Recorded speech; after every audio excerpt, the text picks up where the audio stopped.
We have a great program for everyone here this evening about a part of the world with a troubled past, but hopefully a more promising future. The Democratic Republic of the Congo, as the vast African nation is known today, has had a long tragic history, marked by centuries of exploitation of its rich minerals, its people, and its wildlife. But it also remains a land of resilience and resistance to injustice and injury, filled with individuals who today are fighting back against the forces of international exploitation and deadly government crackdowns to make things better for their communities and their families. This dichotomy is powerfully described and explored in the new book, Congo Stories, Battling 5 Centuries of Exploitation and Greed. The book reflects the joint efforts of several people who are here with us this evening. One is John Prendergast, a human rights advocate and anti-corruption activist, and the author or co-author of 11 books, who's been working to raise awareness of African conflicts for several decades. In Congo Stories, John recounts both the plundering of the country over the years and its evolving social movements. His narrative is complemented by profiles of Congolese activists, professionals, and artists who are pushing for a better future. Profiles put together by Fidel Bafelimba, a Congolese field researcher who coordinates a network of a dozen civil society organizations focused on better management of Congo's mineral wealth. Congo Stories also is filled with captivating photos capturing life in the country. The photos were taken by Canadian actor and director Ryan Gosling, who we all know best from a long list of accomplished films. Some of the most recent, of course, include The Big Short, La La Land, Blade Runner 2049, and First Man. Ryan met John Prendergast some years ago, and inspired by John's work and similar efforts by others, has since traveled not only to Congo, but also to Chad and Uganda, promoting peace and change in conflict regions and helping call attention to their plight. Also part of the group this evening is Chouchou Namegabe, a Congolese radio journalist who's reported on the widespread use of rape as a weapon of war and has trained young women to be journalists in Congo. She's written an afterword to Congo Stories. Now, for those of you not aware of the most recent developments, Congo faces a critical political moment later this month, with national elections scheduled 2 days before Christmas to determine a successor to President Joseph Kabila, who's ruled since the assassination of his father 17 years ago. His term was to have ended 2 years ago, but the vote has been delayed repeatedly. If it goes forward, it would mark a powerful transition of power for the first time in Congo's modern history. So, ladies and gentlemen, please join me first in welcoming John, Fidel, and Chouchou. And after they talk a little bit about their book, Ryan will come out a little later, and then they'll go through some of your questions. So please give them all a hand.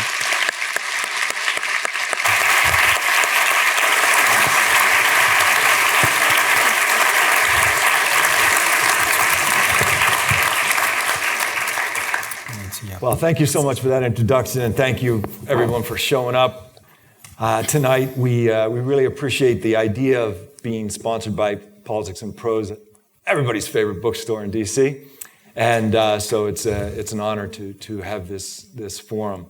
And we have a confession to make, really.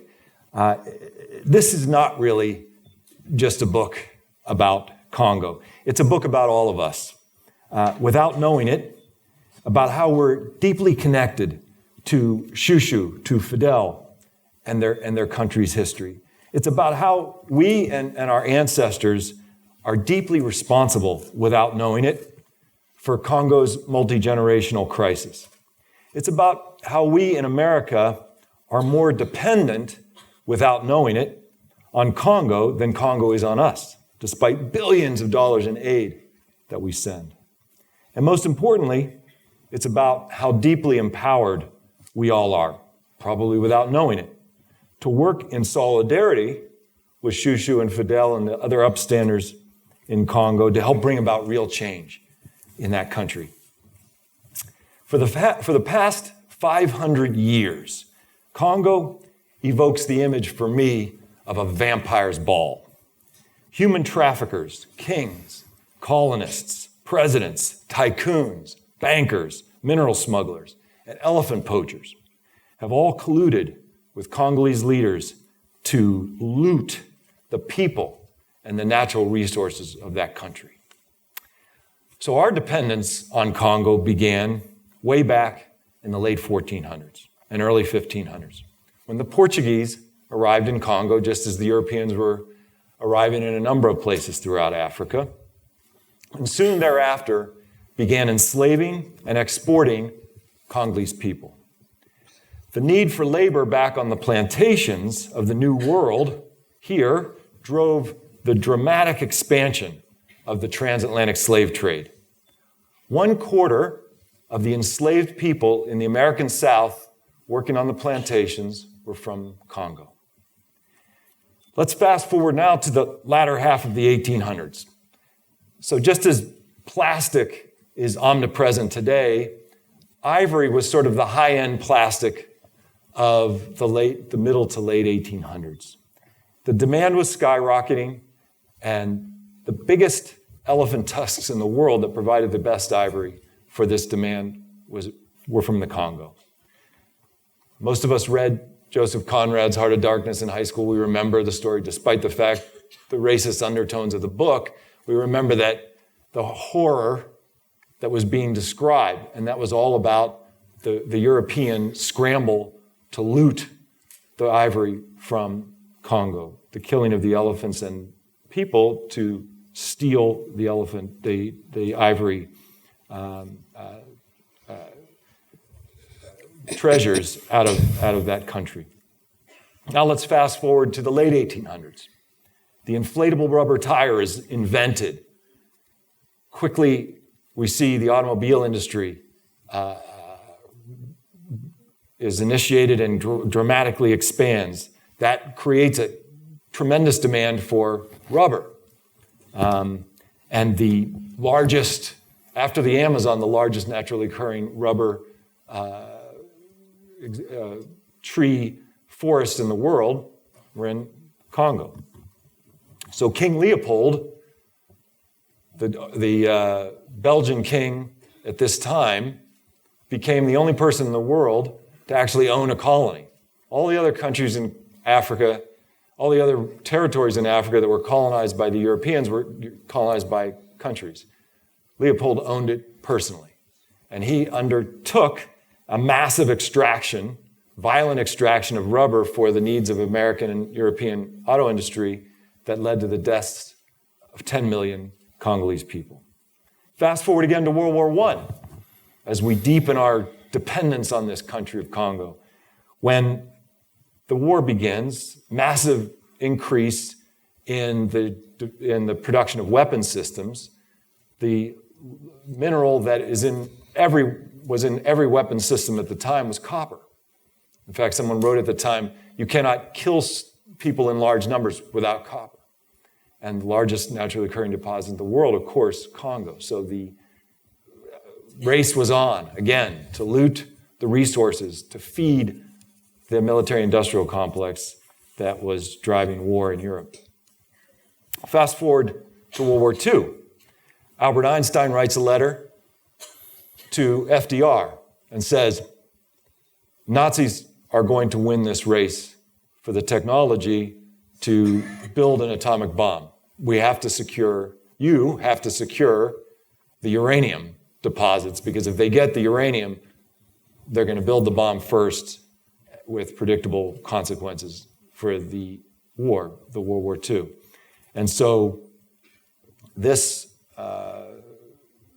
alarm bell set off what we all know about, the Manhattan Project, but what we only just learned about, because information was just declassified, was a CIA operation deployed to Congo because 99% of the world's uranium appropriate for an atomic bomb was in one mine in southern Congo. And so CIA deploys a fairly large contingent of people to secure it and bring the uranium out, extract it. Of course, the workers not knowing anything about the radiation they were being exposed to, and they went across the country on the river and through the forest, no roads, and then across the Atlantic Ocean with the U-boats trying to take it down. And the rest is history, as they say. Fast forward again to the Cold War. And now, instead of Germany, we're competing with, the United States is competing with the Soviet Union for the precious minerals, uranium, copper, and other minerals in the Congo. And this led, Congo became an independent country during this period of time, had its first democratic election, elected a populist prime minister, Patrice Lumumba, who was dedicated to the idea that not only political decolonization should occur, but also economic decolonization. These arrangements of vicious extraction, violent extraction should be altered. Fairer terms of trade ought to occur between Africa and the West. Well, Eisenhower was having none of that. The Europeans were having none of that. So the Belgians and U.S. conspired to assassinate Lumumba. We tried, sent poison toothpaste and a number of other things to try to kill him. Didn't work. The Belgians quickly made a deal with a rebel group. They kidnapped the prime minister and executed him. Shortly thereafter, the United States supported a coup and imposed a leader who many of you have heard of, Mobutu Sese Seko, who stayed in power for 3 decades and became one of the wealthiest leaders in the world. We have other stories of greed. Gold, forests, gorillas, diamonds, oil in the book. But let's fast forward to the purpose of this, and I'm almost done, for this history, because you need to understand the context before we can get to the present. We fast forward to the late 1990s, when we saw a dramatic expansion in the use of cell phones and laptops and other electronic products. The main ingredients that power those products are in part sourced from eastern Congo, which set off a looting spree that ended up involving 9 African countries and many, many multinational corporations. This conflict that began first in 1996, then a second one in 1998, driven by the ripples of the genocide in neighboring Rwanda in 1994, ended up being called Africa's First World War. 5.25 million people died as a result of this conflict, fueled by the demand for these minerals, tin, tantalum, and tungsten, and gold. 3 T's and gold. And we then fast forward again, because it's not over yet, to the present. And as the auto industry in America and around the world retools, and electric cars are viewed pretty much conventional wisdom at this point by the industry as the future of cars, powered by lithium batteries, the main ingredient of which is cobalt. And 65 to 70% of the world's reserves are in Congo, a significant percentage of that being mined, at least the artisanal mining, the mining by hand, being done by children. So that history of massive exploitation benefiting us, benefiting America and Europe and over the centuries, and now, of course, China has become the latest and most aggressive entrant into this looting, neighboring countries, all kinds of different actors. That's not the whole story. The Congolese people are battling back and have been for quite some time against this tide of injustice to change the equation, change the narrative of how we talk about things, to change this historical legacy of greed, of repression, and of state looting. So I want to turn now to my friend and colleague, Chouchou Namegabe. And she has an extraordinary personal story, but we want to talk to Chouchou about one of the most poignant legacies of all of this that I've just described to you is this spike that has occurred since the 1990s in violence against women and sexual violence. And Chouchou has dedicated her life to addressing this scourge in Eastern Congo. And you've worked with all kinds of women's organizations. You're a journalist. You've been part of the effort to expose.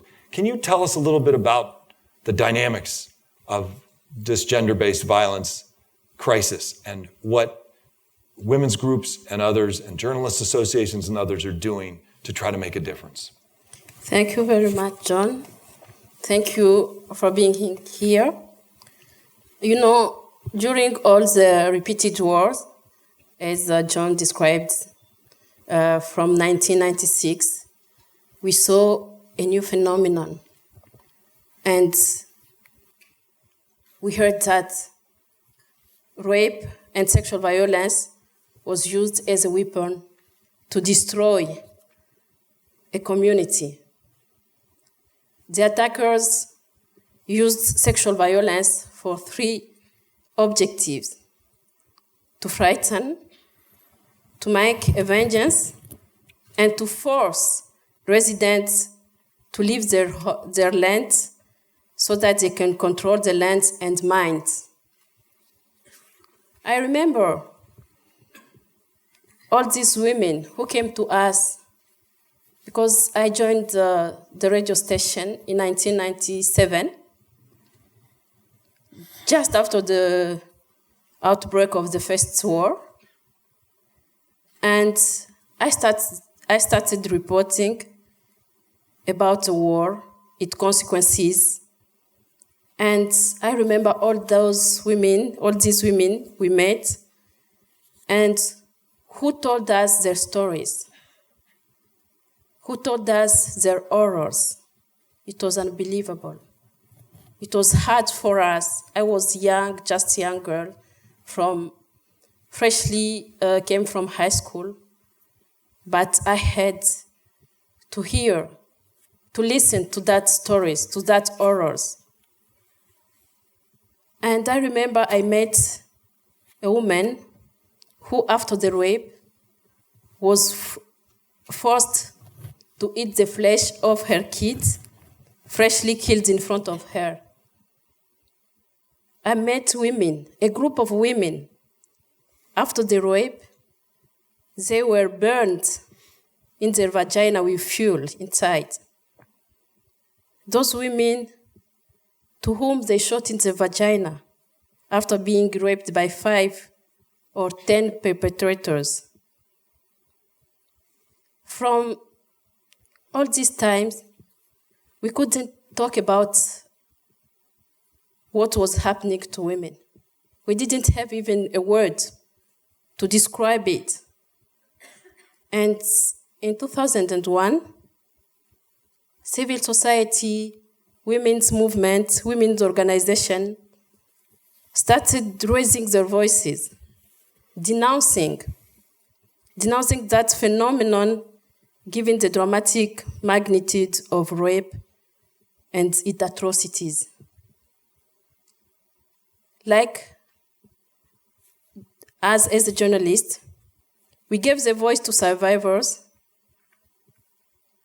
and we led the campaign challenging silence women media against rape and sexual violence. We went to the ICC, International Criminal Court. I testified in front of the US Senate, and we made other many advocacies. Other women NGOs worked in network, created synergies to bring psychosocial support, economic assistance, judicial assistance, and above all, the medical care. Women paid a heavy price of these repeated wars. They deserve to be praised for their tremendous capacity of resilience. I couldn't imagine interviewing a woman after the description of the horrors. I couldn't imagine that she could show me a smile. They are strong enough. They are strong, and they continue working hard. They never gave up. And that's why I have hope, because of this tireless work of young women. They are still doing on the ground to make change happen. The work of Soraya, Honorata, Justine, Neema, and Dus. I remember when Dus started working with us at AFEM. She was 16 years old. She was very young. She gets trained, and now I'm proud she's the one who is leading AFEM today. Even she's leading the women's radio, Mama Radio in Bukavu. I have hope because there are people like Dr. Denis Mukwege who are doing extraordinary work to save life. Not only he saved my life, because I was almost dying from a complicated pregnancy, but also the way he sacrificed himself. He was attacked at his home, his guards killed.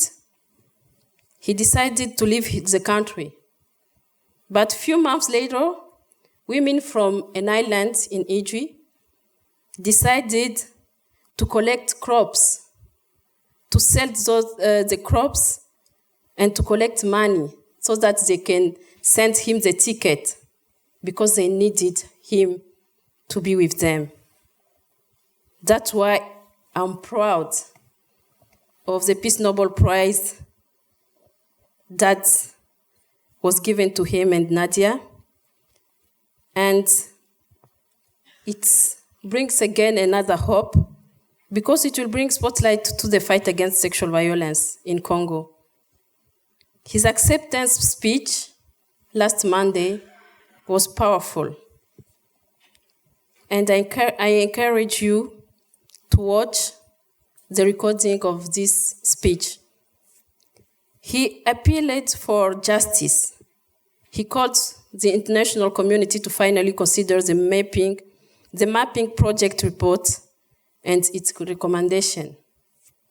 And I hope that from this we'll have a special court for the Democratic Republic of Congo.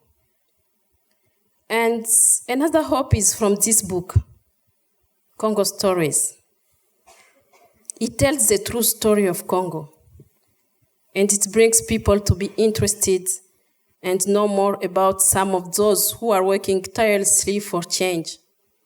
We still have hope because celebrities like Ryan Gosling, Robin Wright, Ben Affleck, Diana von Furstenberg, and others are sacrificing their precious time to commit for the cause of Congo. I have hope because of you who are attending.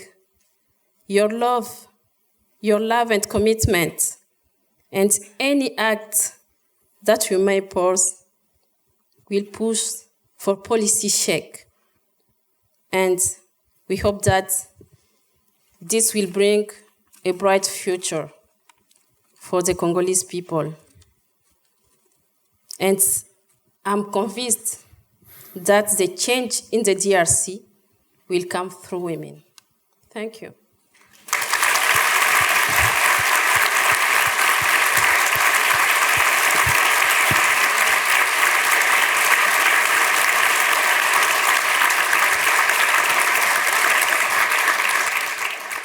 Thank you, Chouchou. I appreciate those comments so much.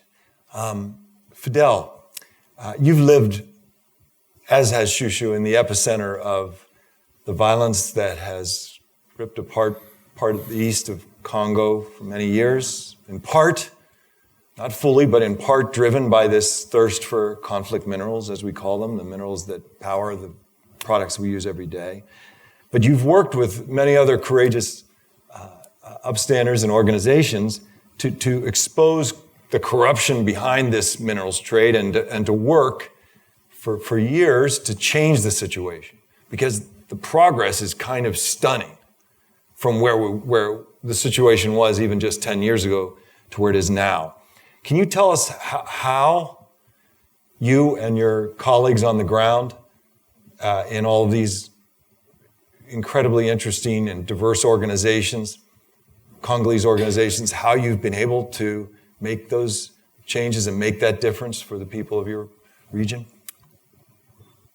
Good. Chouchou, thank you so much. I always present you as my deity for a good reason, and thank you so much for giving me the floor. But allow me, and maybe the audience, I would ask them to allow me, because I just don't feel I can take the floor without a shout out to my revered ancestor Lumumba, whom I feel as if I was representing here, whom I feel as if I was speaking on his behalf. And of course to Denis Mukwege. I always feel I am so lucky because I consider myself as a survivor rather than just a property of King Leopold.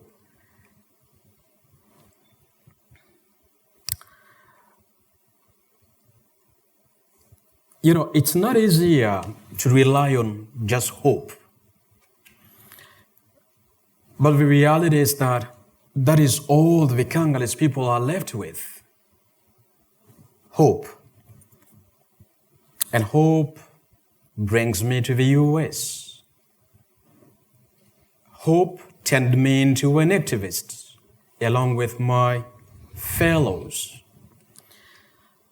But yes, I stick to that because I'm extremely optimistic. And I would like my fellows here, fathers, young kids, those who are also in their 40s like me, to be optimistic. Don't feel guilty. But seize this opportunity that, yes, your parents did not know. That's me, Fidel Bafilemba, my ancestors, my fellow countrymen and women. They had been making your technological advancements. That King Leopold is responsible for the killing of over 10 million Congolese people, half of the Congolese population at a time. Don't feel guilty. So, out of that hope, I coordinate a coalition of 16 human rights groups on the ground.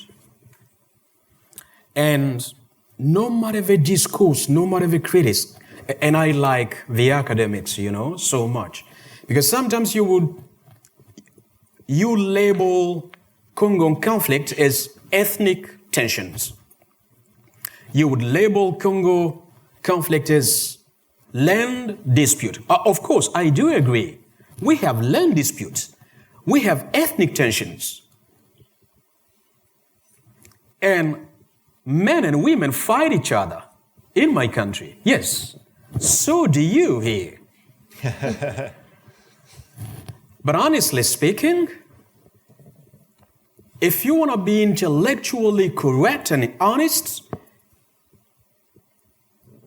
you will not ever forget that link that for over 5 centuries, Congo has been making your pride, technologically speaking. That you would have never made the atomic bomb without over 90% of my uranium coming from Chingolobwe mine. Well, that you would not be enjoying these beautiful gadgets that I can speak to you at a million distance without my coltain. But what is the price that we're paying as human beings? Oh, agree with me that we are less human beings as you are. But if you agree that I'm your equal, and by the way, you just told me about the Universal Declaration of Human Rights. And we just celebrated its 17th anniversary. And you tell me I am born equal with equal right. Oh, yes. Show me that today. And join in with me. Prove that I am equal.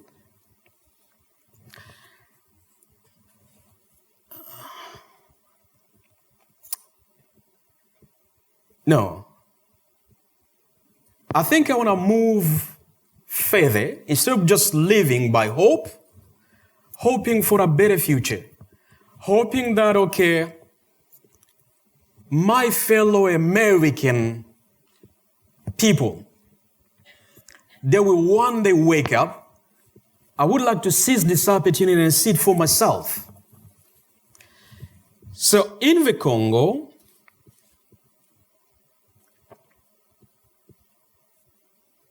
it's not so easy for me to convey the thousands and thousands of human rights groups, youth movements like Lucha, Filimbi and others, like Dr. Mukwege, Justine Masika and other women fighting for human rights. But I would like to pick just this revered activist young woman story called Rebecca.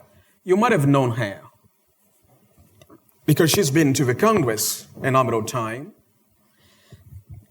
But this young woman, I used to be her teacher at the University of Goma. And she's the kind of young girls that have been outraged by the potentials that we have. 30 trillion US dollars in minerals reserves alone. 30 trillion, you would give me, I don't know how much of this auditorium here, or how many of your metros or buildings at the State Department and so forth. I could build thousands and thousands of that with 30 trillion US dollars. But in addition to that, the second largest rainforest after Amazon on this planet, to what avail?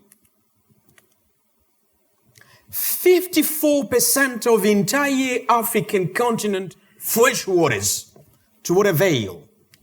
Because you come home, those who have visited me in Goma, we spend even a week without no running water, no electricity, despite all this potential. So Rebecca comes to me and says, but how come Lake Kivu, it's just right here. And we have over 250 international aid agencies. I'm not blaming them. Some of them, they are beautiful, good-hearted persons, but the institutions. And still, no running water.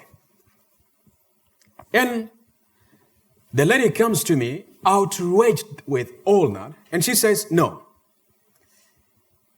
Rebecca didn't just say things to me, but she colludes with her colleagues, namely Lig Ngulula, who was killed in a fire in his home in July this year. Fred Bauma and others, they come together. And the first action they did is that they mobilized their community to take to the street and claim for clean water. But imagine in Washington, D.C., taking to the street and claiming fresh water. We're still doing that. And we don't have it. You know what will happen to Rebecca? She was kidnapped by the intelligence service. And she was kept in detention for 2 weeks just for doing that. But it's never through cold waters on her heart. She came back and mobilized people again. When they saw that they were being cracked down on, they said, okay, let's found a movement and call it Struggle for Change. And they decided that for them to never be identified where they are working or to avoid any dispute, leadership dispute, they said, okay, we're not going to be registered. The second thing, and you're going to be amazed by that, coincides with the taking over of Goma, my city, by the M23 rebel, a rebel group that was spearheaded, fomented by Rwanda. Rebecca mobilizes again her fellows to walk from Goma to Bunagana, where the rebel were headquartered. That's 75 kilometers. It might seem too short for you, but in Congo to walk or drive 75 kilometers, that can take you days. And of course, they plan to walk for 2 days. So Rebecca comes to me because she knew that I had bought into her effort.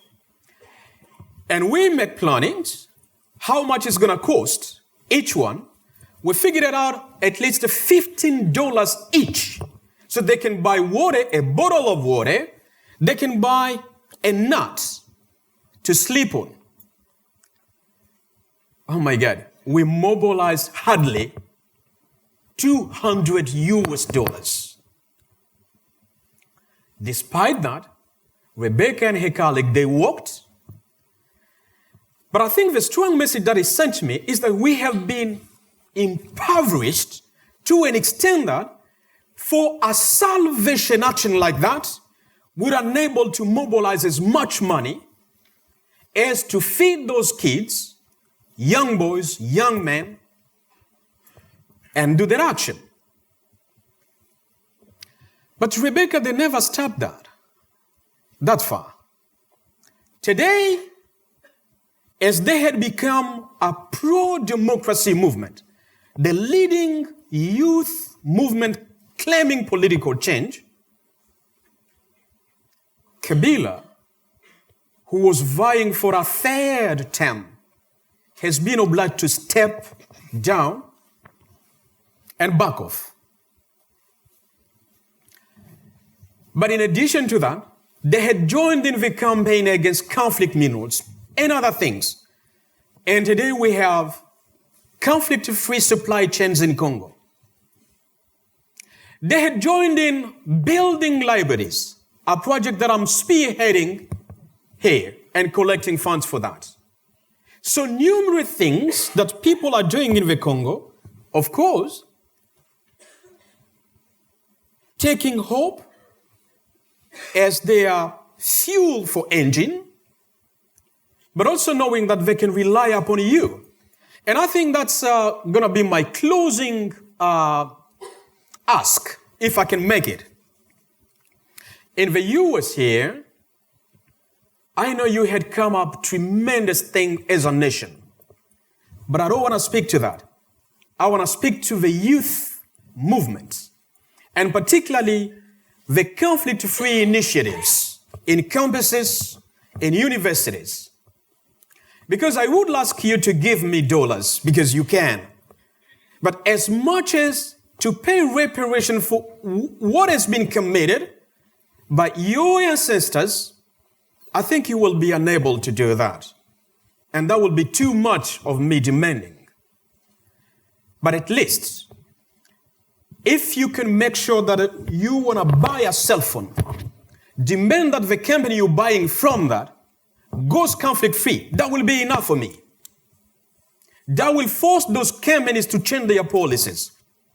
If you're part of a university, make sure that your university, they are demanding that companies they source their equipment from go conflict-free. Just that. Who are the students here? I love you so much. May I call you my superstars, right?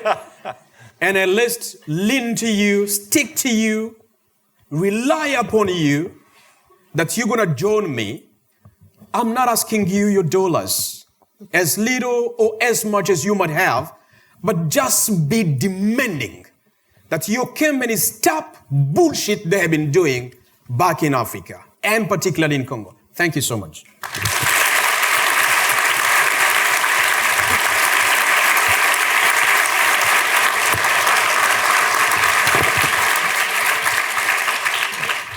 Thank you, Fidel. So we're right on schedule. We are going to shift now to the question and answer part and invite our fourth member of our team, Ryan Gosling, up to the stage. Where are you, Ryan?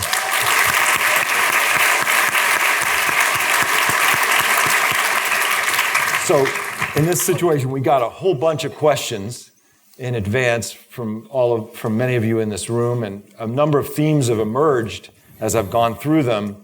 So I think I'm going to group some of these together and make them very simple to give maximum time to our panelists. And we can start, since you've just entered the fray here, Ryan.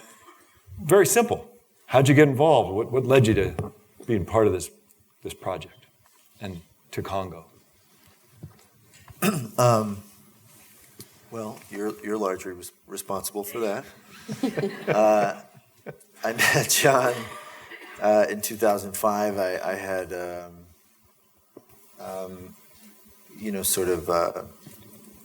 well, we've been introduced through mutual friends. I had an opportunity to go to, first to the Darfur refugee border in Chad, and then to Uganda, and then I just sort of became really interested in the work that the Enough Project was doing, and I was given an opportunity to visit Fidel in Congo. So it was just an opportunity to go and see sort of firsthand what you were working on, and see if I could be useful in some way. Great. Well, you are. Thank you. We're just going to kind of move around here. There's a few questions that I think we could summarize, Chouchou, for you, that really are ultimately about justice and accountability in a place where the rule of law, has been so challenged. Can you tell us a bit about your thoughts about what could bring accountability for some of the kinds of crimes that have been discussed today? Thank you very much. As you said, in Congo, justice is still a big challenge, and women are still seeking for justice. Survivors are still seeking for justice. We saw some local cases brought to the local court. For us, it was the first step, but not successful, because after they were brought to court, some perpetrators, there was no reparation, nothing done. Some who were arrested were released after. It's still a big challenge. That's why we hope that with the Peace Nobel Prize that was given to Dr. Mukwege, it will help somewhere to ask for that for the international community to set up a special court for Congo. Women are seeking for justice. Women are seeking for reparation. As Fidel said, They are human beings. They've lost their dignity. But what was done in justice? Nothing. And impunity in Congo, it's the main, I can say, the main disease. Because despite the rape that was committed by rebels, civilians copied because of the impunity. Babies were raped.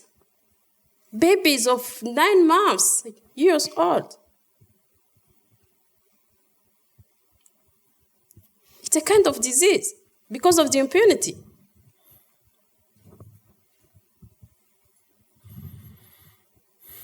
Yeah. So just a takeaway from that, for those of you looking for sort of a hook to hang on to, there has been a great movement within Congo to support a mixed court, a court that would involve both jurists, legal professionals from Congo and internationally. This kind of a model has been used in other places around the world. And the push is on. The parliamentarians, the number of parliamentarians and the many civil society groups have pushed for this. It has not succeeded yet, but it is an idea that I think will come someday.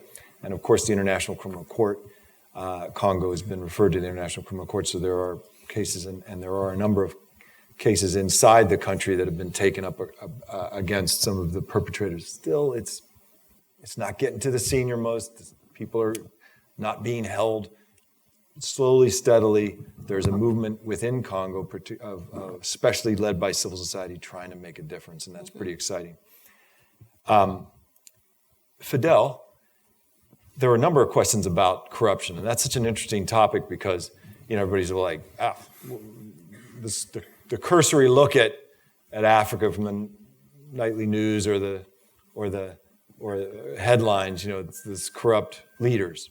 But of course, most of the money is being made outside the country by bankers and mining companies and oil companies. That's where the real, it takes two to tango.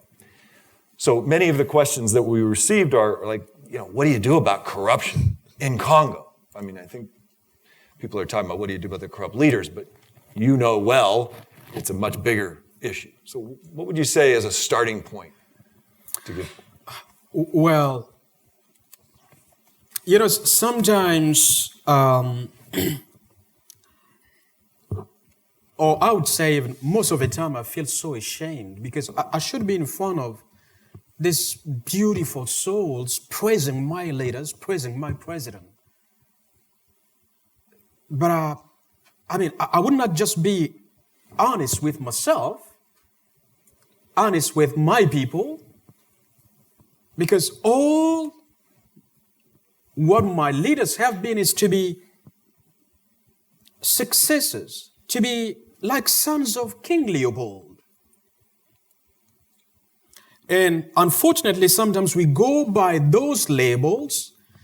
Congolese people, they mostly see, when I hand out my passport just to get a visa, if it's not you writing the embassy, no, I'm not going to get it. Simply because Democratic Republic of Congo, they know that's the heart of darkness. But what people do not relate to or remember, consciously or unconsciously, is that we were turned into what we are today. And those folks, for the most part, they are copying the legacy of the Belgian kingdom and their king, Leopold. That's not spoken, highlighted enough. But what are we doing, or what should be done? Forgive me, I have no mercy. Put me in a position of power. Maybe I'm going to be a populist, a dictator, whatever.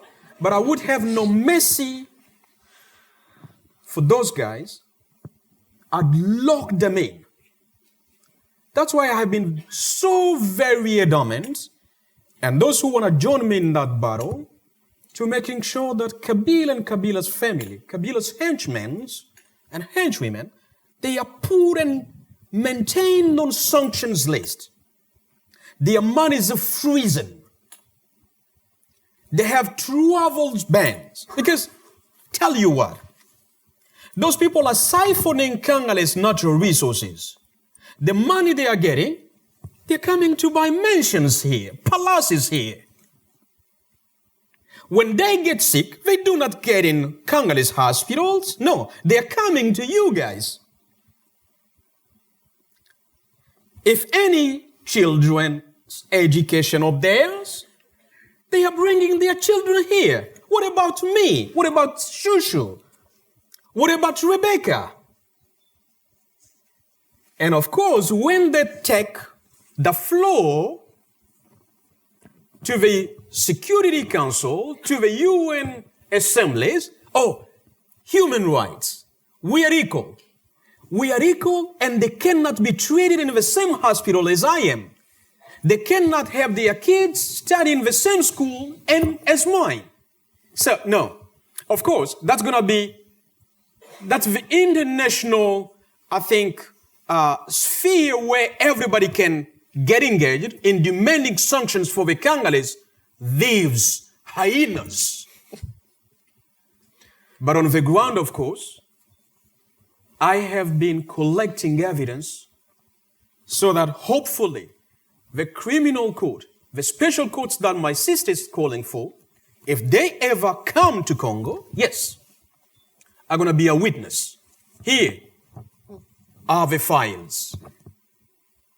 So if you want to join me in that effort, first, demanding that the Congress, the Senate, the administration of Trump maintains Kabila's family and his henchmen on the sanction list, I would be the most grateful. And Lumumba is going to thank you.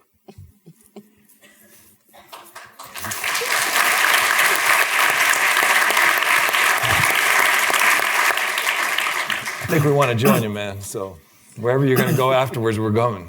Which bar are you going to, Fidel? Ryan, again, there was a few questions here that I'm kind of collect them all together that were along the lines of this. What were some of the memorable things that struck you the most from the trip, and what did you carry home with you most from that journey there? I think, a memory that's very strong. Was sort of like my first experience in Congo, which was the stark contrast between Rwanda and Congo, and the border, because almost really from one side of the street to another, it just becomes a completely different reality. Once you enter Congo, it's just these roads are sort of symbolic of a road of hardship. And I remember we were trying to get from point A to point B, and it just was extremely difficult. And somebody in the car said, if you want to keep people from rising up, don't pave the roads. And it was this constant reminder of the Congolese sort of reality. And we didn't go with the intention of these photographs being in a book, or I didn't know what they would be useful for. But one thing I was struck by was just having heard these stories, and then also the personal stories that we were hearing on this trip. There just was this theme of an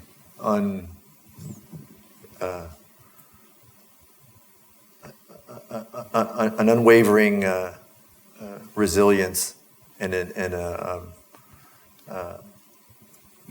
an unwillingness to be broken, and these expressions of hope, certainly when you would hear about the movements that were being started on the ground, Chouchou's incredible organization, or the incredible work that Fidel is doing, but in smaller ways as well, and even just in very, even in some of the pictures, a kid dressing up like Spider-Man, or a woman bringing home twins in the neighborhood, coming to greet her and celebrate. There's just this really powerful sense of hope, and it's a hope that's generated from people like Fidel and Chouchou, and I felt when I was there was this sort of, I didn't again know what this would become, but there was an expectation that we would share these pictures, and that we would tell these stories, and that we would find some way to pass this on. So I was really grateful to Fidel and John for creating the idea for this book, so that we could sort of deliver on that expectation in some way. Great. Well, we're coming in for a landing because we need time for those of you that want a book signing, because we end up talking to people and stuff. So we better start it now, or else we'll be here all night. But the last thing, I think, just to group together some things that sort of emerge in a number of these questions. Like, it really builds from what Ryan was just saying. Like, what we normally hear about Congo. Like, what's the latest story? Of course, it's Ebola. What's the story? And then what's the story we're going to hear about the next couple of weeks is all the election violence. I mean, it's all. Where is the hope that we can pull away from that? And I think we've heard some versions of that. And then how do you tie that to what we can do? What can people in this room, what can people listening and watching do to make a difference? And so once I saw all those questions, I realized we really had to try to answer those, and I'm going to give my best shot at it. I wrote a few things down, and it's rooted in this idea that we have this 500-year history where the world has just gone and taken whatever it wants from Congo. And this has contributed directly to our standard of living. This is why Europe and America advanced in many ways so rapidly. It's not an indirect thing, it's very direct.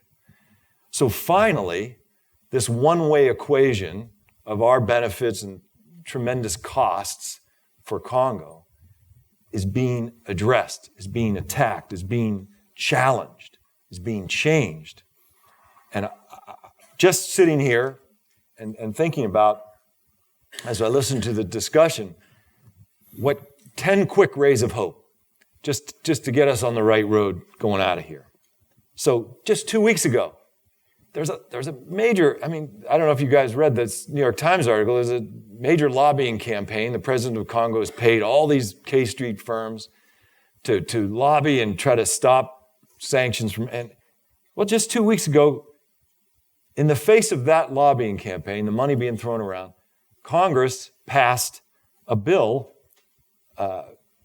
supporting what Fidel just pressed us to support him on, which is in support of codification of the sanctions, escalating the pressure, the financial pressure on the regime to hold a free and fair election, to stop stealing the money from the country. And the vote, it wasn't close.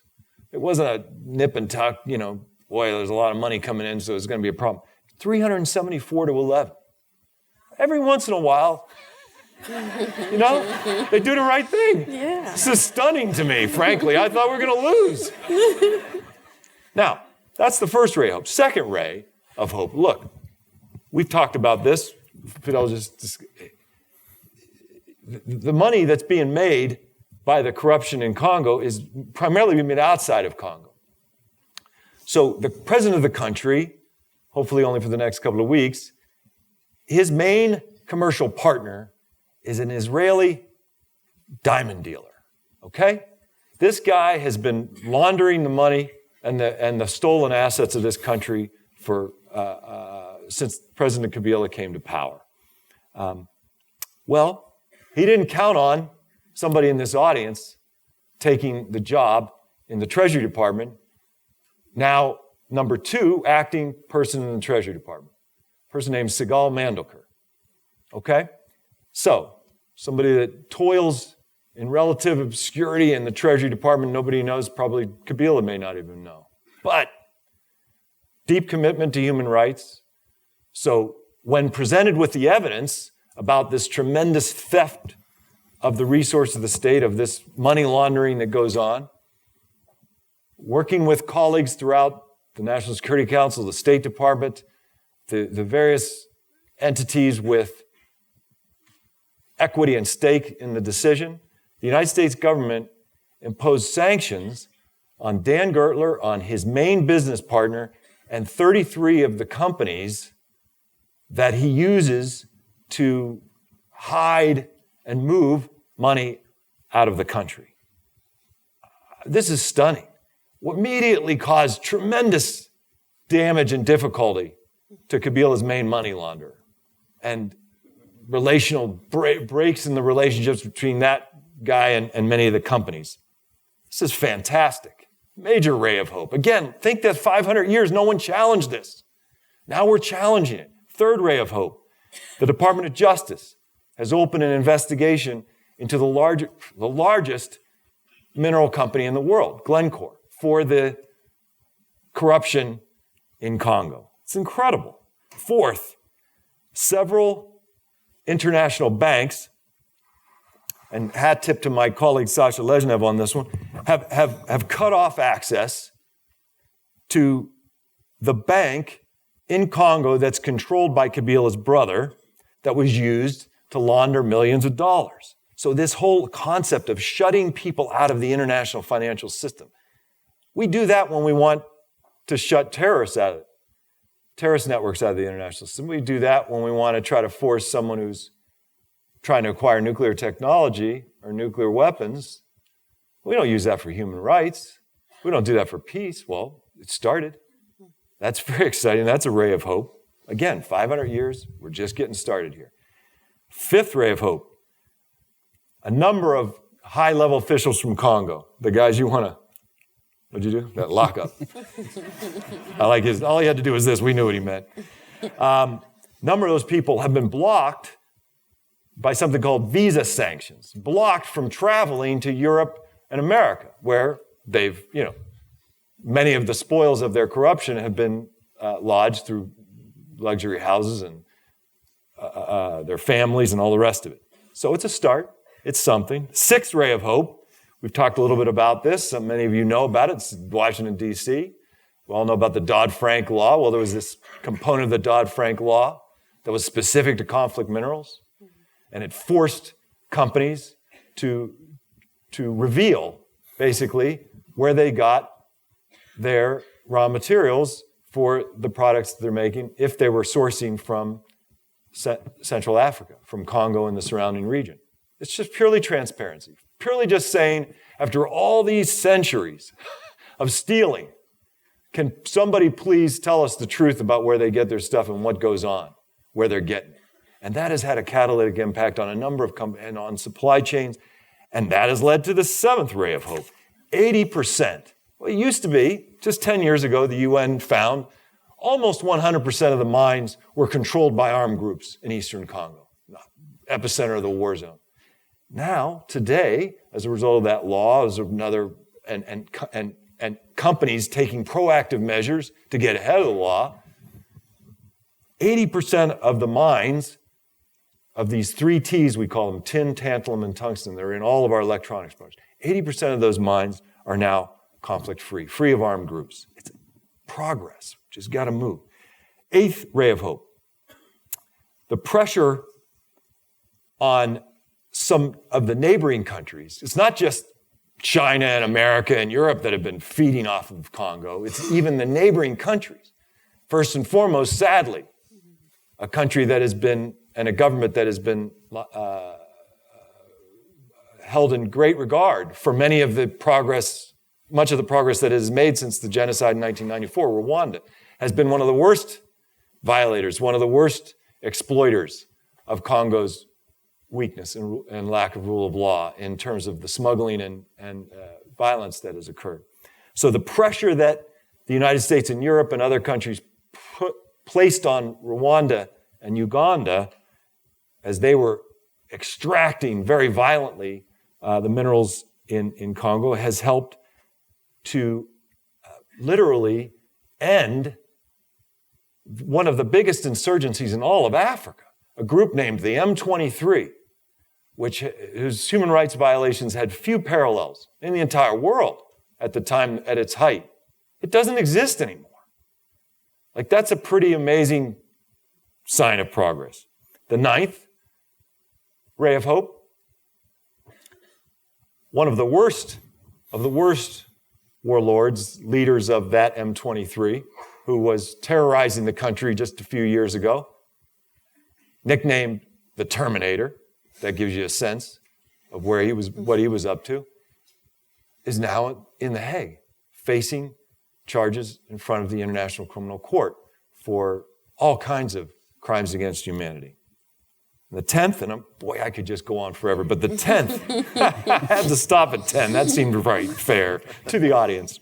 The 10th, okay, I'm telling you, 6 months ago, if you had to bet, and I wonder what my colleagues how much money they would have put on it, this President Kabila was going to change the Constitution and allow it so that he could run again for a third term. That was pretty much conventional wisdom. Now you have the actions that the Treasury Department, the action of Congress, the action that the European Union put on a number of key leaders in Congo, a number of financial pressures. For the first time, Kabila has to start asking, wow, I've stolen a lot. I got a lot of money in a lot of places around the world. Is this going to be put at risk? So he said, okay, step back. Doesn't change the Constitution, but maybe he's still going to run. We don't know. Just a few, whatever it's been, maybe a couple months ago, he doesn't run. Okay, it's not we still got a long way to go. He's got a puppet in there who's going to run in his place, a sort of Putin type scenario. And we'll see how that goes. But again, there's signs of progress. Seedlings for what I believe is the coming change. So get involved in this thing. Join Chouchou and Fidel in their appeal to be involved. The book has all kinds of places where it says the same thing over and over again. You get bored after a while. For more, to take action, to find out more, to learn about this particular upstander, CongoStories.org, a book website, imagine that. On the book website, in the book website, or whatever preposition, is that a preposition? It's been a while since grammar school, as you can tell, the aging process. And, but that, on that book website somewhere is actions you can take. Towards the companies we're buying products from, towards our elected officials. Do 5 minutes of your life, and you're part of the movement. That's all it costs you. We can't, of course, change 500 years of history in a couple of months or in a night, let's say. But as the beneficiaries and the consumers of Congo's exploitation, we are linked to that country as far more than we ever could have imagined. And we all can play a role in supporting these upstanders like Fidel and Chouchou and the forces of change. And I look back, only in my lifetime, to be a part of, when I was young, to be a part of the anti-apartheid movement. And have President Mandela, when I worked with him on the negotiations in Burundi, have him tell me, you guys, you students, you young people in America gave me hope in Robben Island. When you were out there getting arrested in front of the embassy, when you were doing these things, they helped bring an end to apartheid, what people all over the world were doing, especially young people. Blood Diamonds campaign, same thing. When the world said, enough is enough. We're not going to buy these diamonds if they're fueling this horrific human rights violations, these terrible atrocities. And it stopped within a few years. Once we stopped buying those blood diamonds, those wars ended. There's many examples like this. Congo's next. I am sure of it. For 5 centuries, the story of Congo has not been pretty. But I believe together we can change that story. Thank you very much.